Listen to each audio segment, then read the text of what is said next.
And welcome back to the Tech Informist. This is episode 53, recorded live on April the 3rd, 2015. My name is Kevin Harvell. I'm joined by good friend and co-host JJ Hammond. JJ, how are you today? I'm rolling. You know, Doc, I wondered my whole life, never knowing what I wanted or who I wanted to spend it with. But now, I know what I want out of life, and I know exactly who I want to spend it with. There you go. There you go. So for those of you that do not know, that is a reference to the classic film Tombstone. It's Tombstone Friday, as we like to do here on the Tech Informist every Friday as well. So today is a little bit of a different kind of show. We're not just going to focus on tech news. We're actually going to talk a little bit about personal experiences with transitioning to new devices and a few other things that we've thought about.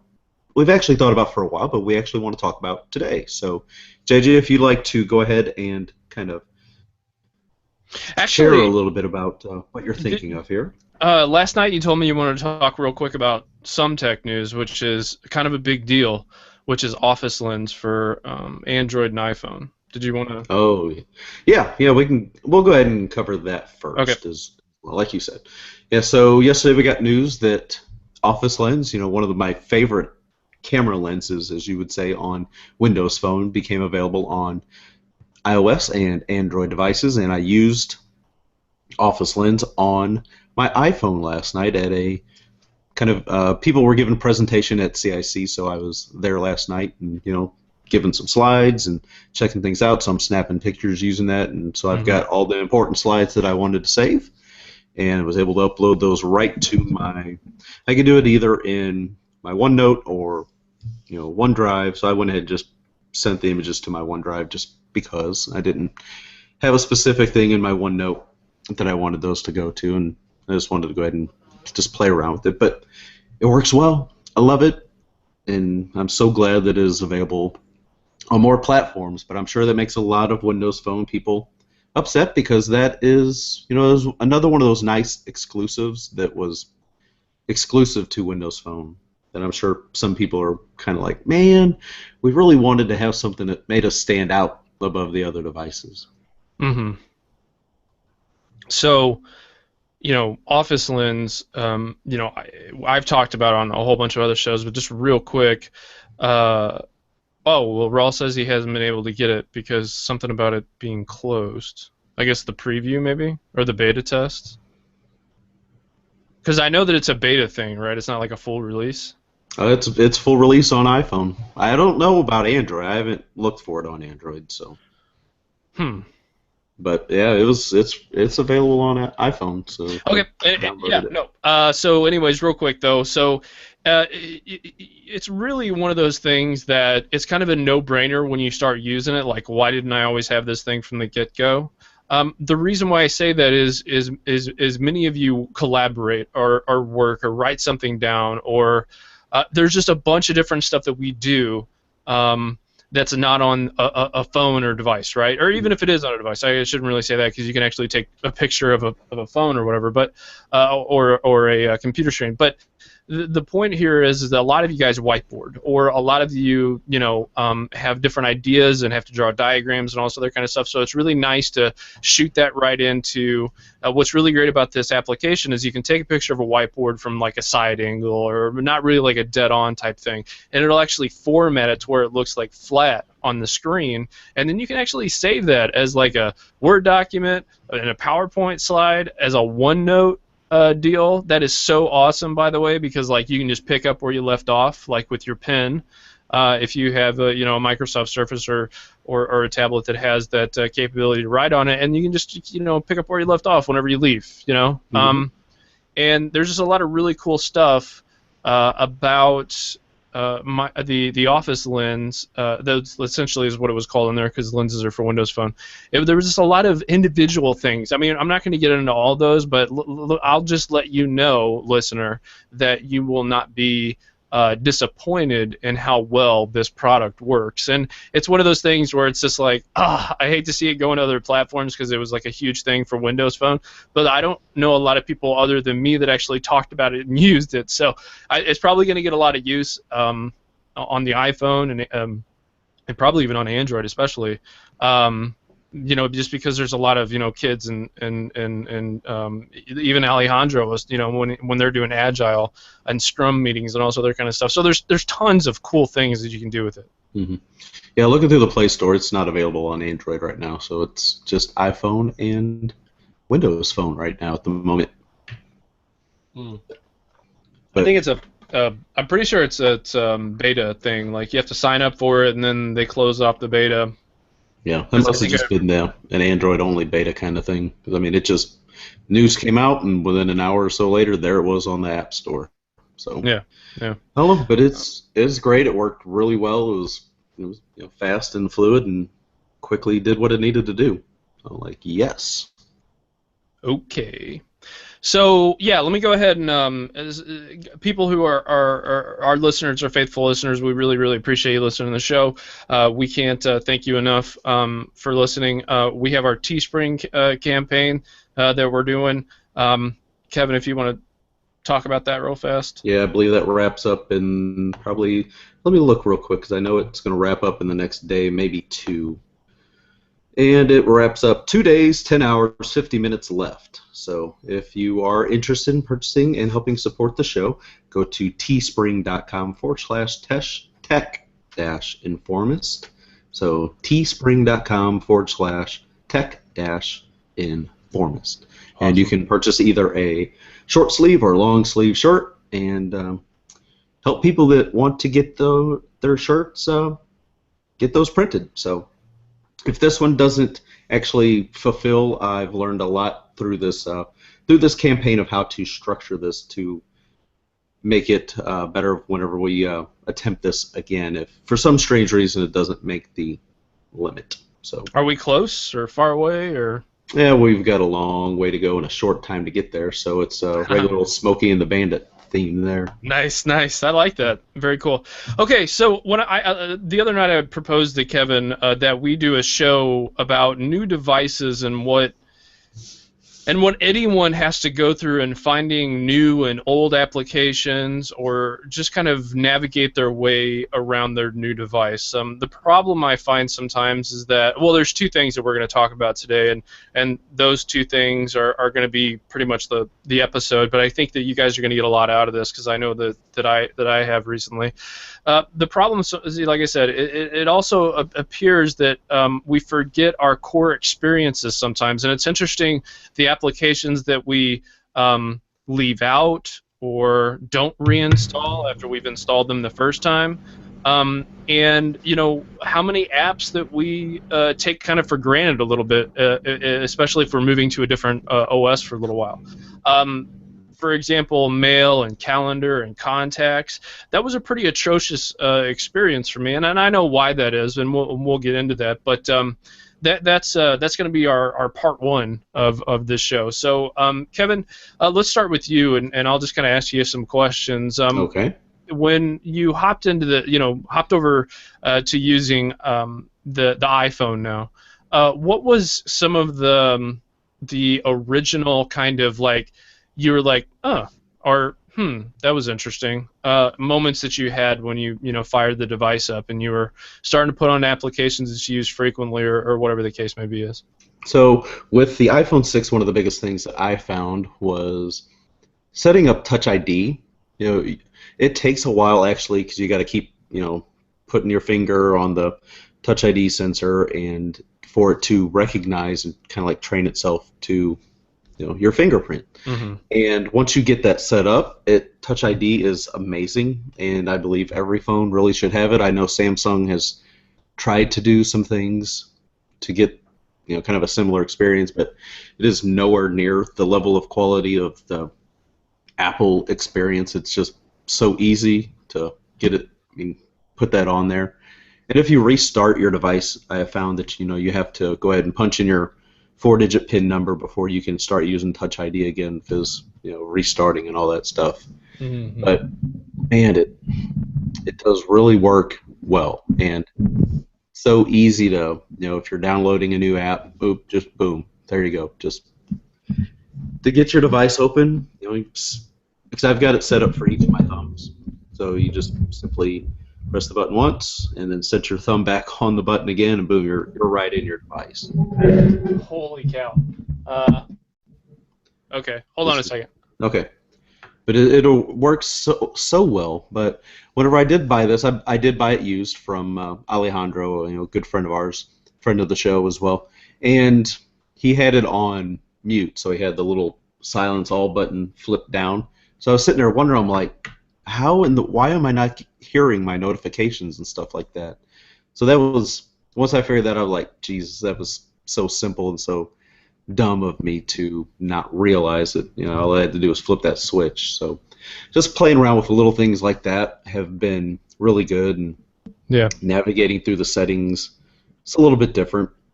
Because mainly you hit settings and general settings, and it takes a little bit of getting used to navigating around the menus and stuff. But I miss the back button though.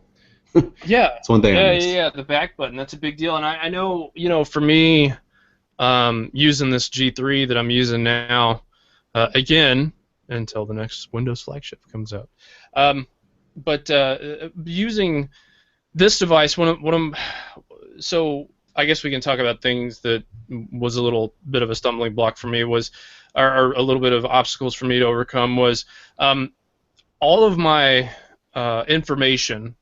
I didn't realize how spread across all over the internet it was. Does that make sense? Like, I've got so many different email addresses, and I was saving contacts and a whole bunch of other different places. And don't judge me, people. Look, it was just easier for me because I had been on the Windows Phone train for so many years now that, and don't get me wrong, I've tried out tons of other devices and reviewed them and all this other kind of stuff. But my point here is like, it was just so easy for me to put all my information in and just not care about it, and that's laziness. But I think I represent a large majority of the population. We're a little lazy sometimes. Right. So when I when I moved over to the contacts part, here's the thing. So on my my Nexus 5, and I've had that for a long time, and I was bouncing back and forth as far as the phone goes, but it never really caused me too many issues because I'd only stay on it for like 2 seconds and then I'll hop right back. Right. But shut up, Kevin. I know you're laughing. Right. Like a politician. Oh, that hurts deep on the inside. That was a low blow. It was kind of like a Muhammad Ali in my well, jump. That's because I'm short. I can hit those low blows a lot easier than the average person. Well, that's true. That's true. You are a little guy. So having said that, moving over. So there was an Outlook application for my Nexus 5, and it was different than the Outlook application that currently exists in the Play Store. Did you know that? So before Accompli came over, and that became the main Outlook app for Android,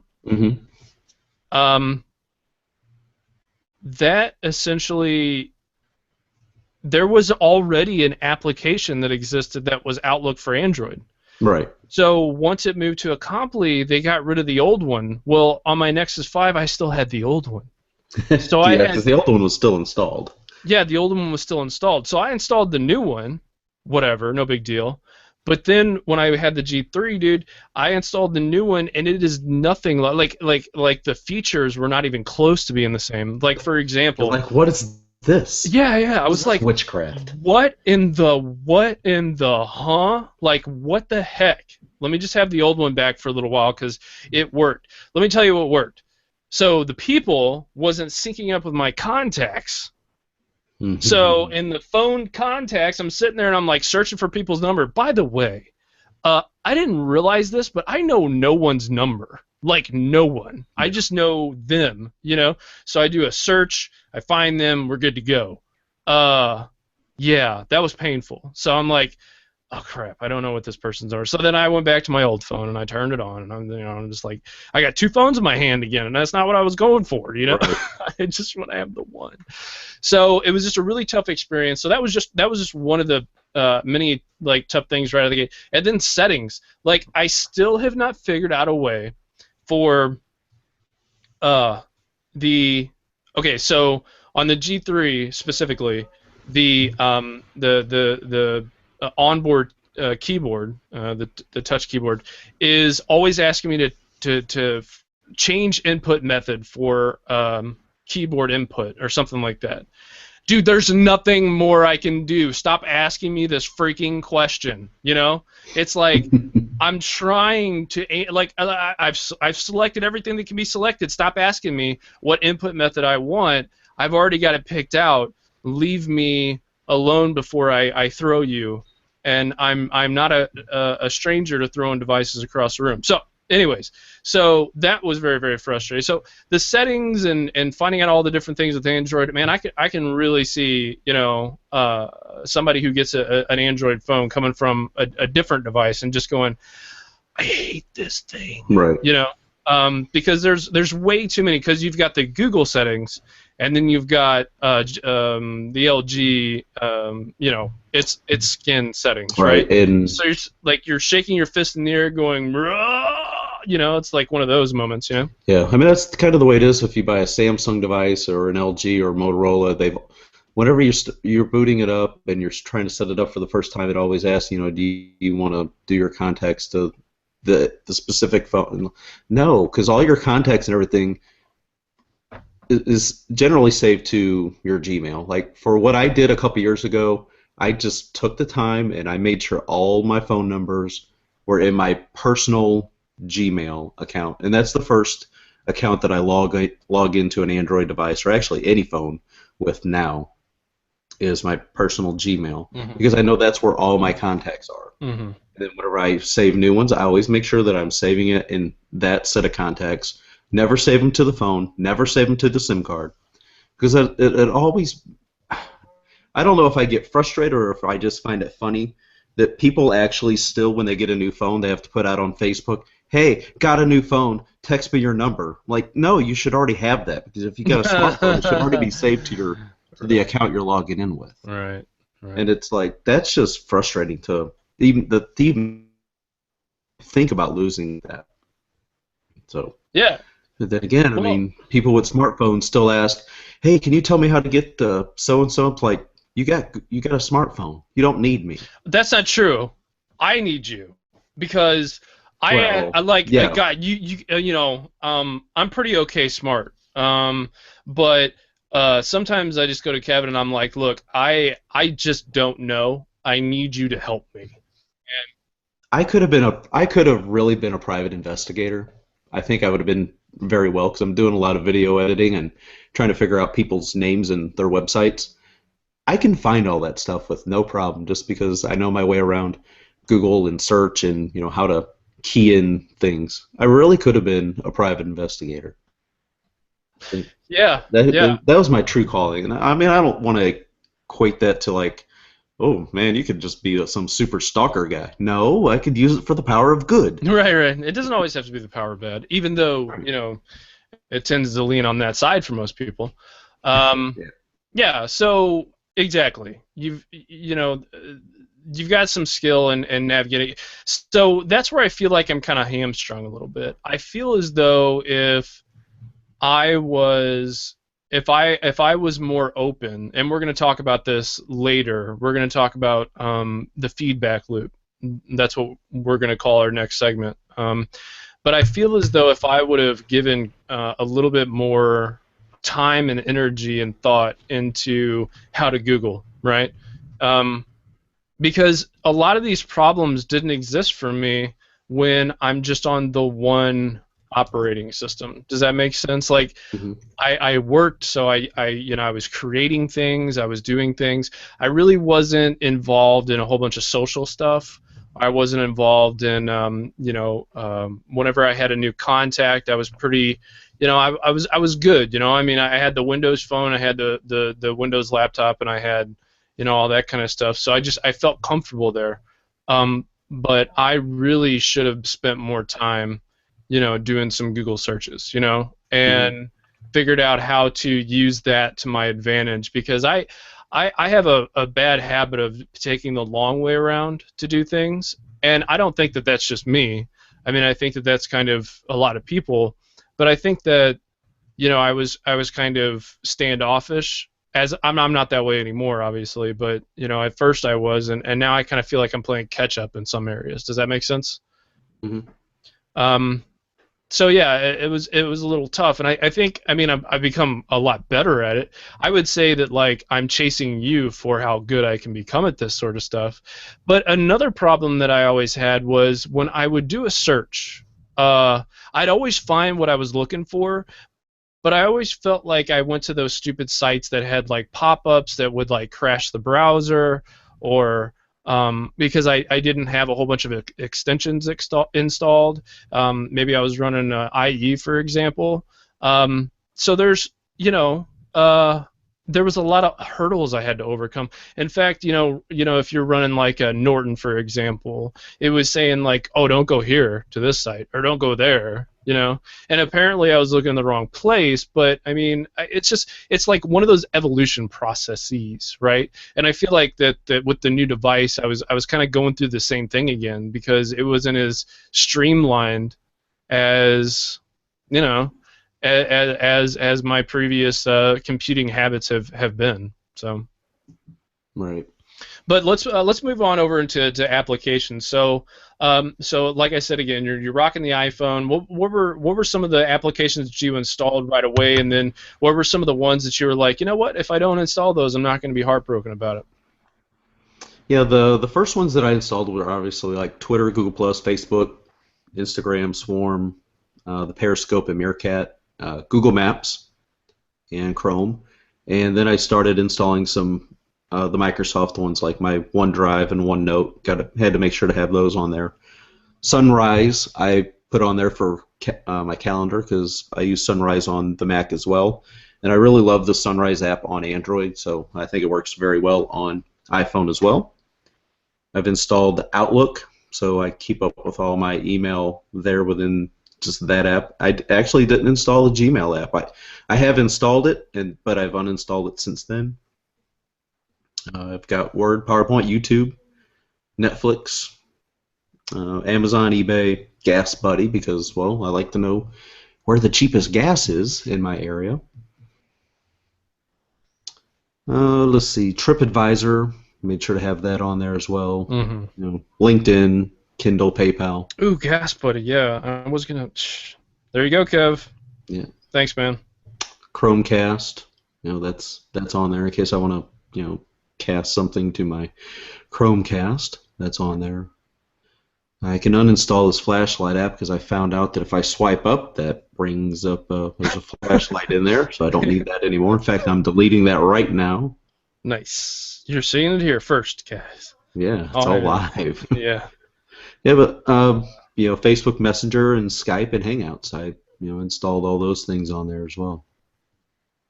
So I still need to really organize things. I've thrown a bunch of stuff into an Apple Apps folder, and you got to have Chrome because Safari to me is just terrible. And I like having all my bookmarks when I log into the Chrome app. All my desktop and mobile bookmarks are right there within the app. So all this stuff just follows me along. Every time I log into a new device with my Google account, boom, all my bookmarks and all my stuff's just right there. Yeah, that's something that I hadn't considered as well. Was one of the features that I liked a lot about on Windows was you could look at open tabs, or your favorites list would finally go over. I remember, oh gosh, back the original iPhone 3GS, dude. Do you remember that?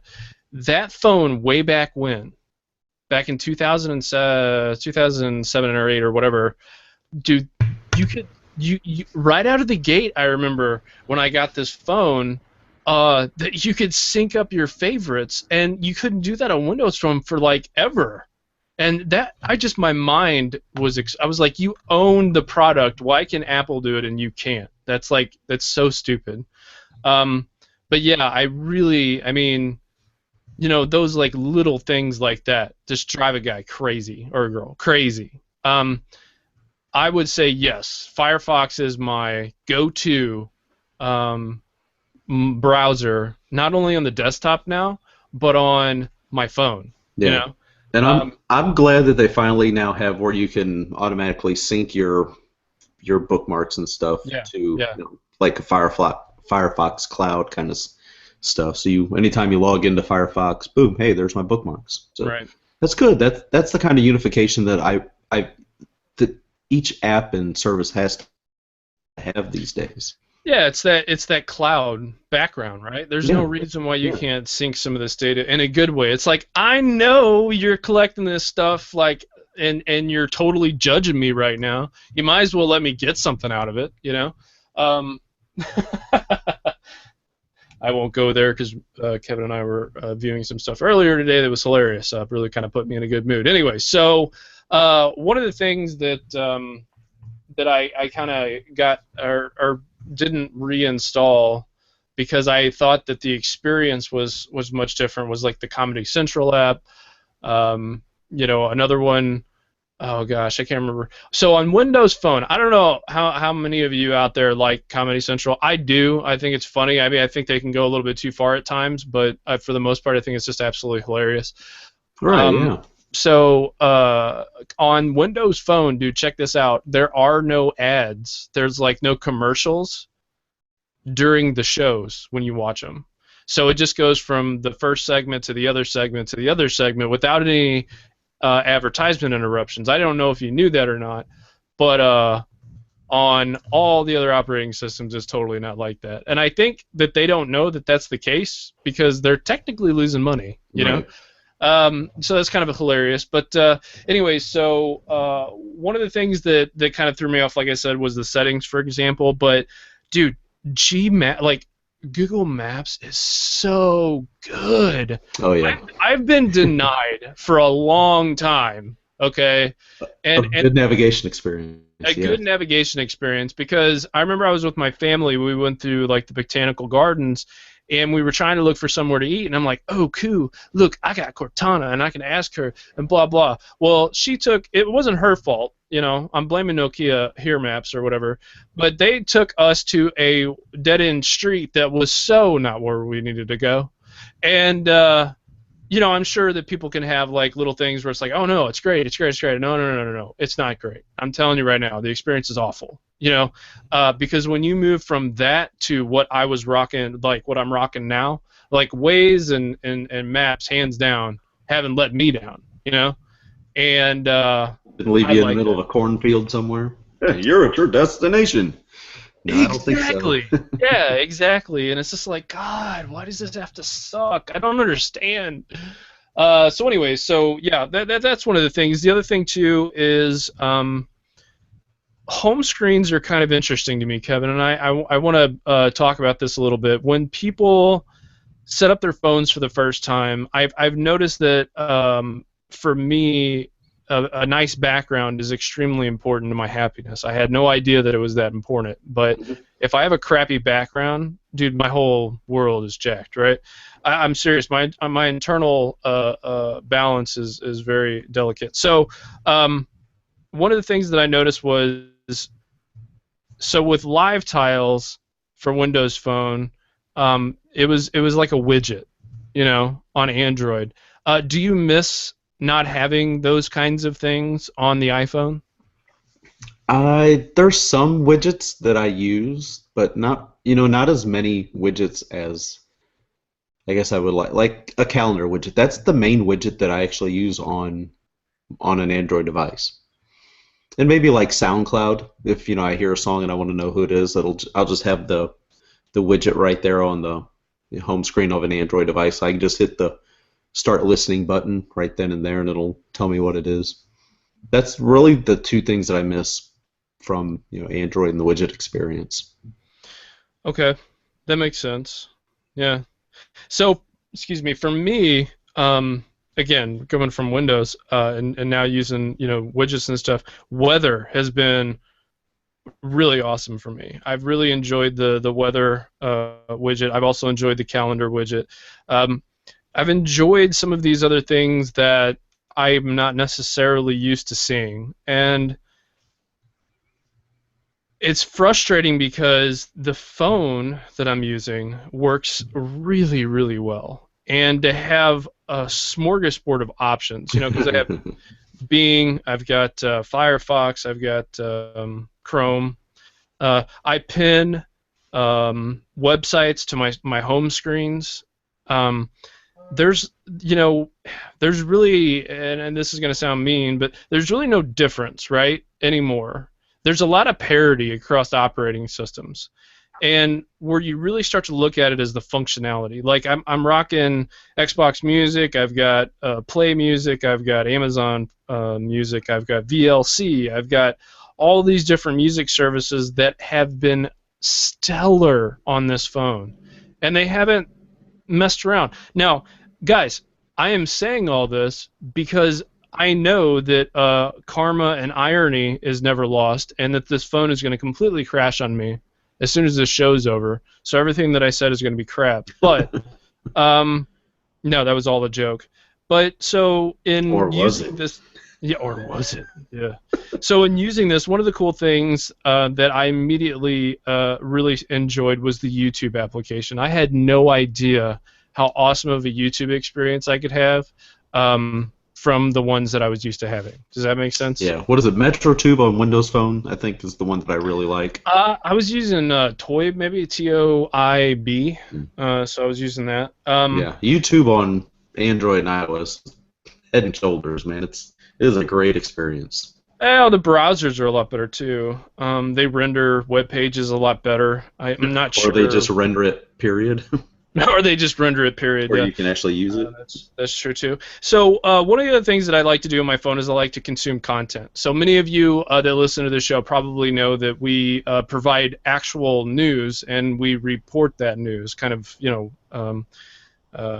every Monday, Wednesday, Friday. So Play Newsstand was kind of a nice way to consume the news. Mm-hmm.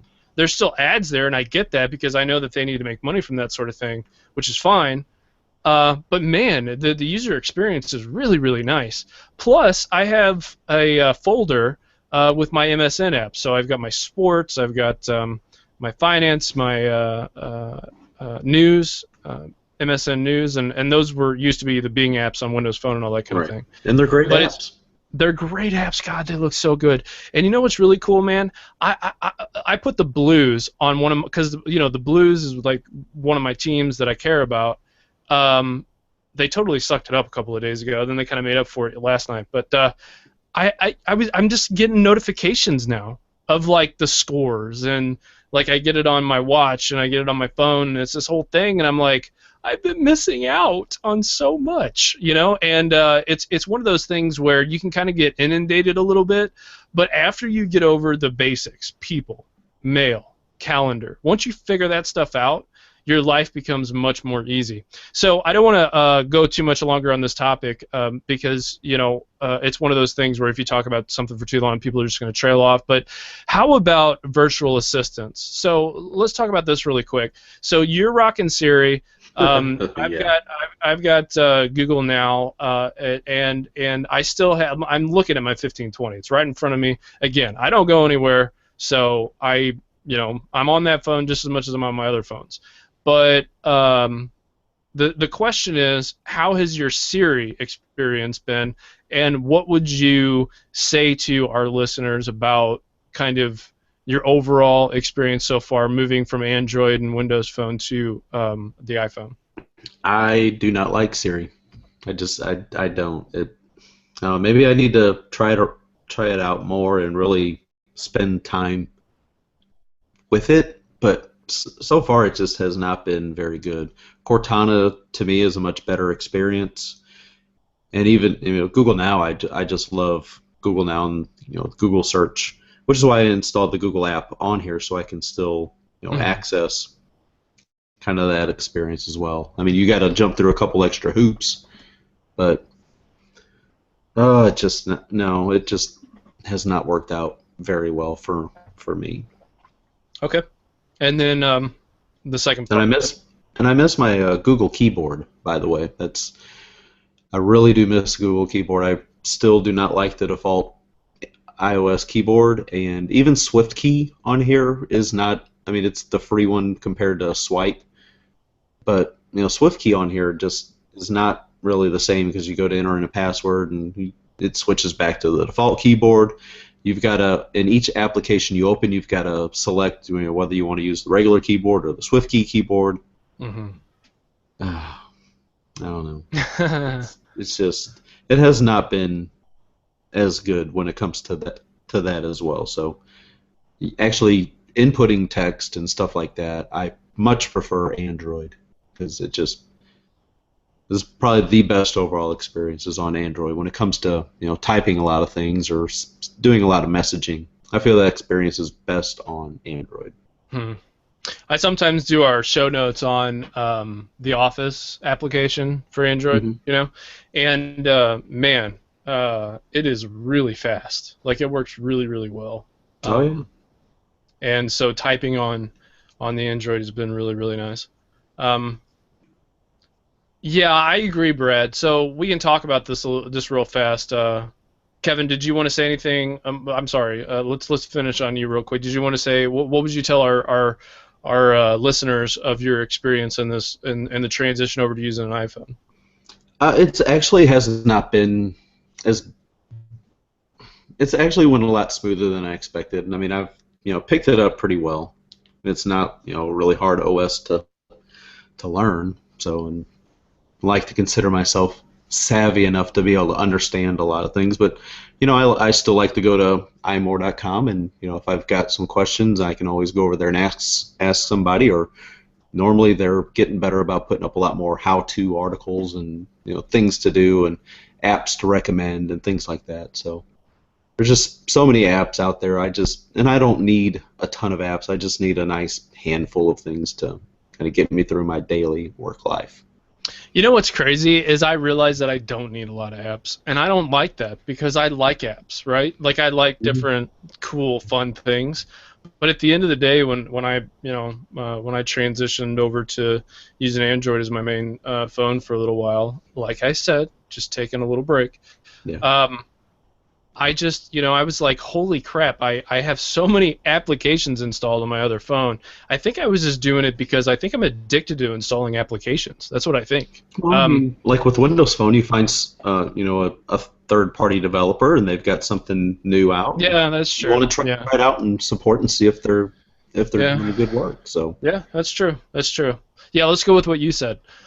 So the thing that we'll kind of end on with this, what it's like to have a new device, because again, I don't think that we're unique. I think that people are moving either from iPhone to Android or Android to iPhone, or from maybe one iPhone to another iPhone, or from one Android phone to another Android phone. Does that make sense? So there are a little bit of differences in how those things work. So another one of those things for me, when I was switching ecosystems, Brad, I could not agree more, which is the Play Store has got it going on. Yeah. Like, it has that stuff nailed down. Now, don't get me wrong. Is it the App Store or is it iTunes? I can't remember. Just called App Store. Oh, okay. So, the thing that it's got. So yeah. So you can look at people. Other people that that's in, I guess, your Google Plus circles or whatever, right. Like their reviews. Even just normal reviews or whatever, they're much more concise, and I think that comes alive from there's more people using the operating system, but we're not going to get into that. The other thing is what kind of app it is you can do the similar apps, all this other kind of stuff. It's just very, very rich with like a nice user interface, right? And but the one thing that I haven't found out, maybe you can tell me, Kevin, is there a way to do what I could do on my Windows phone where I go to check for updates on all my apps, or is there no way to do that? And you're talking about Android? Yeah. Yeah, I don't have it in front of me, but if you go to, whenever you open up your Play Store, go to, on the left, open up your hamburger menu, hit My Apps, I think it is. It'll bring up everything that's installed. And it'll show you what needs updated. But there's no way for me to like manually check for updates for all of them? No, you can do it from there too. You can always do check for updates, but Google and iOS do really well with saying, as soon as you open that up, it'll say, yeah, these apps need to be updated. Oh, okay. Where again, Windows Phone, you've just got to go check, and it's pretty convoluted because you got to go here, then you got to go to the App Store in Windows Phone, and then you have to hit the menu, hit settings or whatever, check for updates, go back to downloads, and see what may pop up needing updated. I'm like, that really needs fixed. Mm-hmm. It's not a very quick way to check for app updates. Yep, I agree. So next, let's hop right into really quick something that I call the feedback loop. So on this show we talk about devices and things and services and ecosystems and all sorts of stuff relating to tech. We even go all geek on you guys and talk about science. Science. We like the science. But one of the things that kind of frustrated me a little bit is we reported once that Apple Pay was taken off because that's what the numbers would suggest. Then there was a couple of user studies and some research and that said that wasn't actually the case, and that not a lot of retailers were picking the service up, and not a lot of iPhone users were setting it up. Right. And Apple Pay is, in my mind, I mean, it's that's the next evolution of this mobile computer that we're carrying to use it to buy stuff. I mean, I know that there's a lot of people that don't like that sort of thing, and there's just a whole bunch of stuff that's like, there's a lot of stuff that's in the way. But it really just kind of ticked me off insofar as I don't want to talk about a story that I'm stuck in this feedback loop where I'm saying what other people are saying and not actually fully, like, I'm there. Like I know this thing that I'm saying is true, right? Mm-hmm. And I feel like sometimes being in the tech stuff, I feel like we're covering politics sometimes. Like, I feel like stuff changes so fast and people get the wrong idea, and like we have our particular corners that we go to find information of the world, and what we're trying to do is talk about that. But I want to I'm kind of taking a step back a little bit and saying, I'm going to do some more, like, I'm going to be more scrutinizing of some of the information that comes across my way. One of the big ways to kind of filter out, just one-off clickbait, headlines is how long is the article? Like, if the article is really in-depth and there's studies and there's references and there's a whole bunch of people that they have to thank for the article, dude, that's legit. You know what I'm saying? But if it's like a 50-word or 100-word thing, then it's like, not so much. Right. How do you feel about that? Like, what I'm talking about? Oh, I mean, I do agree. When it comes to reading articles and stuff like that, because I mean, I know myself, I've only got so much free time kind of in the day. Whether I'm having coffee, it's kind of like when I'm eating, that's when I've got time to read up on other stuff. Otherwise, I'm editing either podcasts or videos or setting up appointments and just doing a whole bunch of other stuff. And I want things kind of to get to the point, yet find that nice balance between being really informative. Right. That's one reason why I like Feedly, is because I just open up that tab and I'll just scroll through and try to find something that grabs my attention, and then I'll read that article, or I'll just spend some time on Twitter, via TweetDeck, obviously, so I can see what is actually being talked about at that particular moment that I'm available to interact and be out there. Mm-hmm. And I listen to a lot of podcasts. We listen to a lot of podcasts. Right. A lot of background stuff. Yeah, we listen to a lot of stuff, and it's even listening to some of those people talk about this stuff. Mm-hmm. We are crazy upbeat, you and I.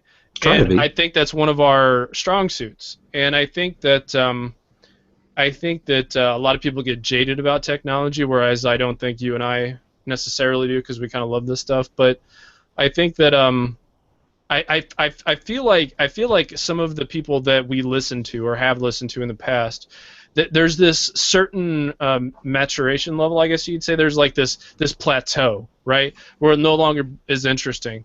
And I'm going to transition this thought because we're not going to have another show like this per se going forward. But this is just something that was really important to me that I wanted to do. But Windows 10, when it comes out, there's going to be, and there's already, a lot of people that are either hating on it or not using it at all, or nobody cares about it, or, you know, the new flagship phone, when it does come out, you know, the Surface 3 was just announced. You know, it's going to be hitting T-Mobile and Verizon. You know what I'm saying? Right. So you know, it's happening. You know, nothing is going anywhere. Maybe BlackBerry, but other than that, nothing is going anywhere anytime soon. So I wanted to kind of take a moment and say there are going to be a lot of people who are not happy with the fact that when no one was really covering this stuff, Microsoft killed Windows Phone. Like, it just straight up killed it. Microsoft killed off Windows RT.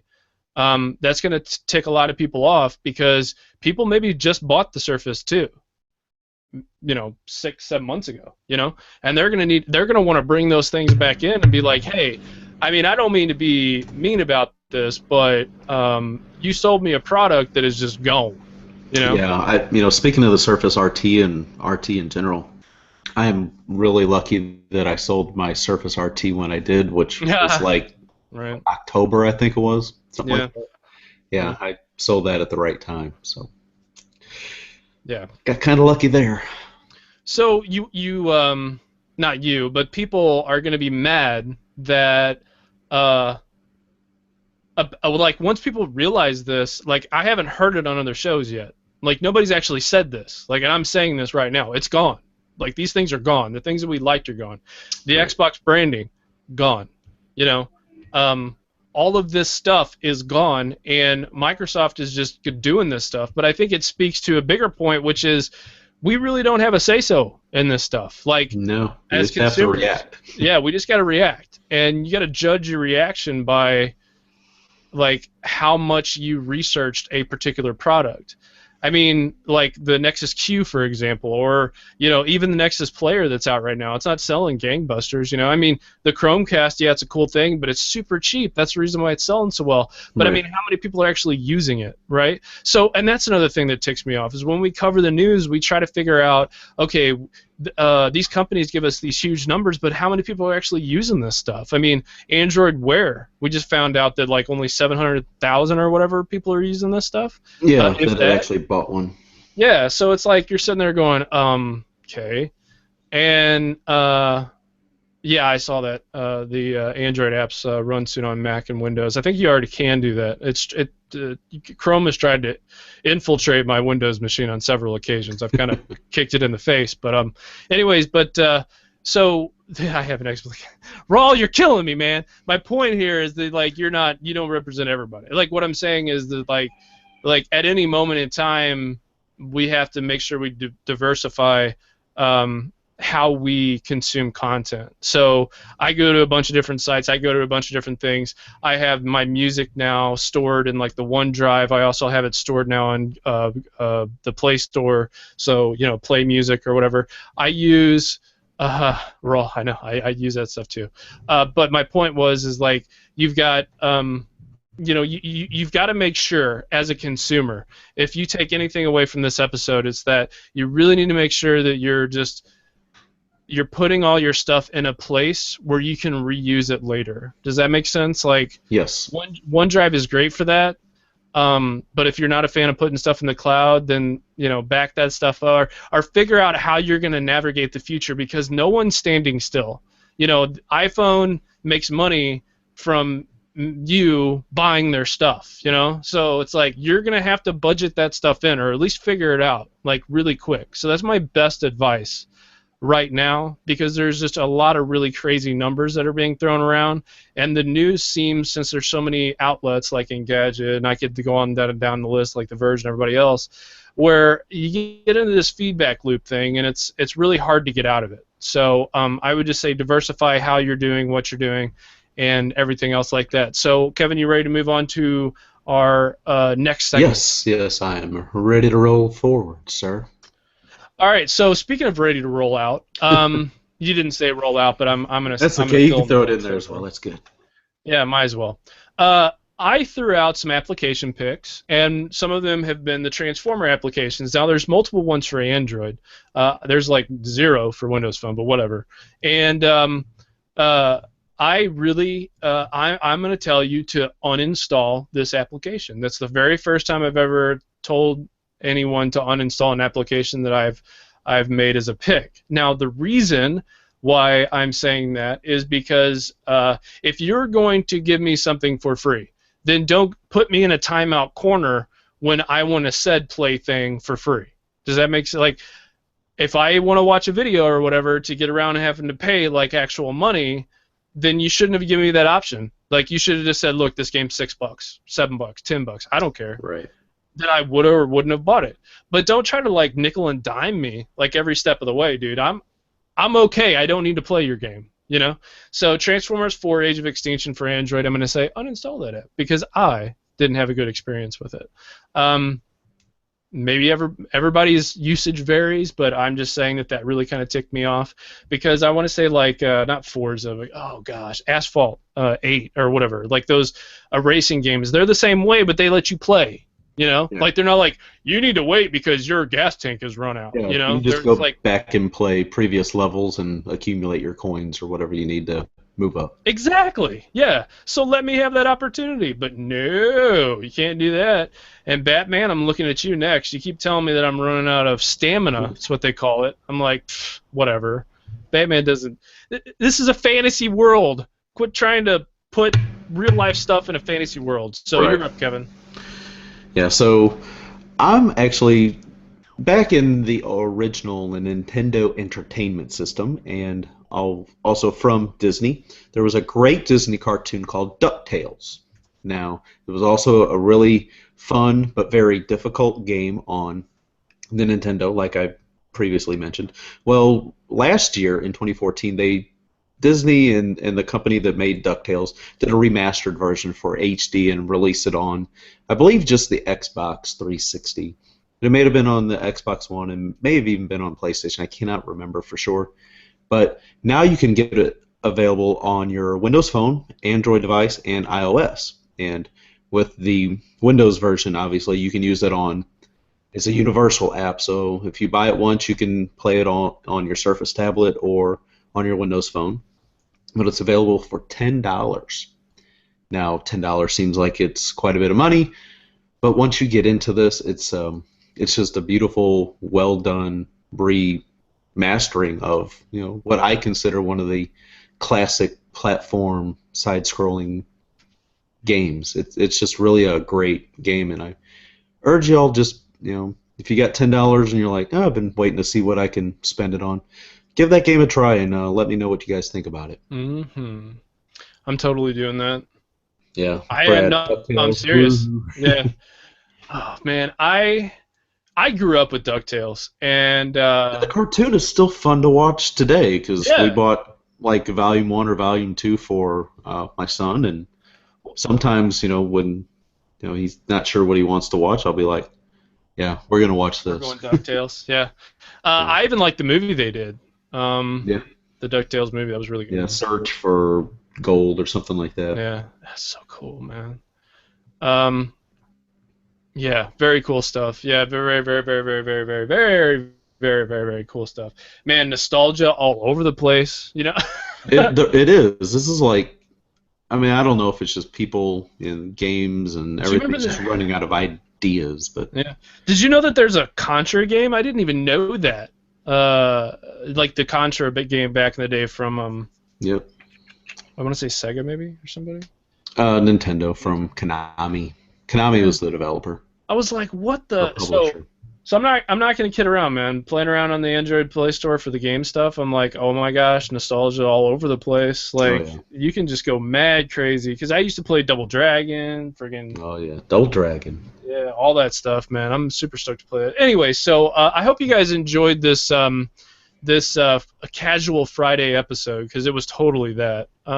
Would you agree, Kevin? This was definitely not our normal That was fun. Yeah. Maybe we should make that a regular thing. Casual Fridays. Yeah, I don't know. Let's see about feedback. If people are like, we like this one, but we don't ever want to hear you guys randomly talk about stuff ever again, ever. Give us the news. Give us the news. That's what we want. It's not about where you're going. It's about where you've been. Right. So yeah, we're excited to see what the feedback is on this one, because people liked the other episode we did, Kevin, where it was like randomly talking about stuff that doesn't matter. Yeah. It is fun just trying to come up with different things to talk about and experiences, and the way that we use our devices and things that we've noticed as we transition from device to device or ecosystem to a different ecosystem. It's fun. Yep, totally fun. So I'm good. If you're good. All right. So everybody, thank you again for tuning in, whether you tune in live or you listen to the replay later. Thank you everybody for subscribing on YouTube and in iTunes and anywhere else, any other podcast app. Every download and view is appreciated, and we do, like I said, we do appreciate it. My name is Kevin Harvell. You can find me on Twitter at Kevin Harvell. That's with 2 L's. You can find JJ Hammond on Twitter as well at JJ Hammond Music. So until next time, everybody have a great weekend. It's Easter weekend. Spend some great time. Take some time away from your electronics and spend some quality time with the family. So, and until next time, consider yourself informed. We are out.